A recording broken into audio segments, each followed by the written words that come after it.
हे परिश्रमाचं फळ आहे, ही थाप आहे मला वाटतं. आणि जसं की शेतकऱ्यांनी खूप छान शब्दात मी सांगितलं, A to Z काम करणाऱ्यांना काय मिळालं पाहिजे, तर त्यांना सगळंच मिळालं पाहिजे. बरोबर आहे ना? त्यामुळे स्वतःसाठी टाळ्या, खूप खूप जोराने टाळ्या.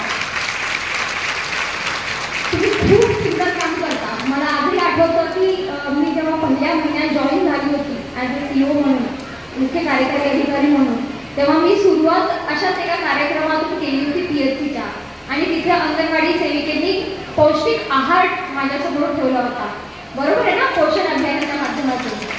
आणि तो मी इतका चवीने खाल्ला, माझ्या बाळाला खाऊ घातला. आणि तेव्हा वाटलं की हृदयातून केलेली गोडी ही अशीच असते. म्हणून तुम्ही जे काम करताना ते खूप सुंदर काम करता, कारण की ते मनापासून करता तुम्ही. आणि तसंच तुम्हाला करत राहायचं आहे. मला खूप जण म्हणतात की मॅडम, महिला म्हणून तुम्ही नेहमी महिलांची बाजू घेता, तुम्ही तुमच्या जातीबरोबर जाता. तुम्हाला काय वाटतं, असं आहे का काही? नाही, असं काही नाही आहे. आज महिला आणि बालविकास हा जो आपला विभाग आहे, तो खरोखर महिलांनी चालवलेला विभाग आहे की नाही? ग्राउंड लेवलवरती जे काम करतात ते तुम्ही काम करता. आणि इतक्या सुंदर सुंदर गोष्टी म्हणजे मी पाहिलेल्या आहेत की मला तो विभाग असा वाटतो की जिथे मी काहीही केलं तर तिथून सोनंच उगवेल. म्हणजे काहीही पेरलं तरी सोनं उगवेल. आणि रेनगरची अंगणवाडी तशातलाच तो भाग होता. आणि त्या पद्धतीचीच अंगणवाडी, त्याला आपण तुम्हीच नाव दिलेलं आहे, मी नाही नाव दिलं. आनंदवाडी हे तुमच्याकडूनच नाव आलेलं आहे. आनंदवाडी आपल्याला पूर्ण सोलापूरमध्ये घडवायची आहे आणि ती आपण घडवूनच राहणार. ती ऑलरेडी आहे, ती ऑलरेडी सुरू आहे. तुम्ही प्रत्येकाच्या गावामध्ये तुम्ही ती जागती ठेवत आहे. त्याला एक नवीन स्वरूप आपण देऊयात, त्याला नवीन एका जोमानं आपण काम करूयात.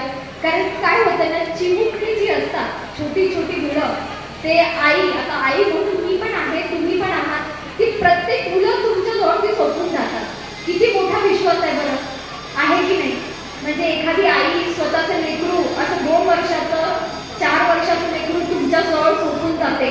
तुम्ही तिला खेळवता, तिला मोठं करतात, तिला सगळ्यांसोबत वागू देतात, तिला खाऊ घालतात, तिचं सगळं निरीक्षण पारक्षण, तिच्यावरती संस्कृती काय असते ते तुला दाखवून देतात, संस्कार काय असतात तिला तुला दाखवून देतात. त्यामुळे आपली जबाबदारी ही सगळी मूलभूत आहे, तो पाया आहे. आणि त्या पायाला आपल्याला आणखी भक्कम करायचं आहे.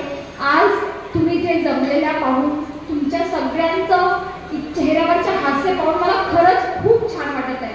मला आधी वाटलं होतं की मी हे बोलणार ते बोलणार, पण मी भारावून गेलेलं आहे. तुम्ही प्रत्येकानं जे इथपर्यंत माझ्यापर्यंत आलं आणि सगळ्यांच्या चेहऱ्यावरती जे हास्य उमटलेलं आहे. आज महिलांनी, मी आधी पण सांगितले की महिलांनी चालवलेला हा विभाग आहे. इतक्या सगळ्या महिला आज काम करताना आपल्याला दिसत आहेत आणि इतक्या चांगल्या पद्धतीचं काम करताना दिसत आहेत. आता ही शाबासकी नाही तर काय शाबासकी आहे? हा महिला दिन नाही तर काय महिला दिन? म्हणून मी म्हणते की तुम्ही जे काम करताय ना, त्याला आपण गगनावरती नेऊ, त्याला आपण खूप मोठं यश देऊ आणि कुठेतरी उच्च शिखरावरती नेऊन ठेवू. तेवढीच मी आशा बाळगते आणि तुम्ही ती नक्कीच पूर्ण करा. मला असं पूर्ण हमी आहे, मला विश्वास आहे की तुम्ही ते करणार म्हणजे करणार. तर ह्या जोमानं आपण काम करूयात, ह्या जोमानं आपण पुढे जाऊयात आणि अशाच पद्धतीने आपण भेटत राहू. तुमच्यापैकी मला काही लोकांना इथे बोलवायचं होतं, संवाद साधायचा होता, पण त्याला तुमच्या तरी एका सत्रामध्ये आपण करू. कारण की आजचा दिवस हा तुमचा आहे. तुमचे खूप सगळे मला दिसत आहे की खूप सुंदर पद्धतीने तुम्ही तयार झालेला आहात. कोणी नृत्यासाठी, कोणी नाटकासाठी, कोणी पुरस्कारासाठी. इतकं छान वाटलं.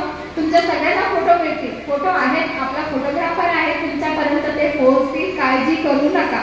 आणि ते नाहीच झालं तर मला निमंत्रण द्या, आमंत्रण द्या, मी तुमच्या अंगणवाडीत येईन, त्याला आनंदवाडीत येईन आणि तुमच्याबरोबर फोटो काढेल. ठीक आहे? चालेल? ओके, चला मग आनंदवाडीला आपल्याला मोठं करायचं आहे की नाही? अगदी मनापासून. निर्गले तुम्हाला समजावून सांगतील, तुमचे CDPO आहेत, सगळे समजावून सांगतील. आज ज्या पर्यवेक्षिका आहेत, आदर्श पर्यवेक्षिका, ज्या आपल्या अंगणवाडी सेविका आहेत, मदतनीस आहेत, ज्यांना पुरस्कार मिळाला, त्यांना माझ्या खूप खूप शुभेच्छा.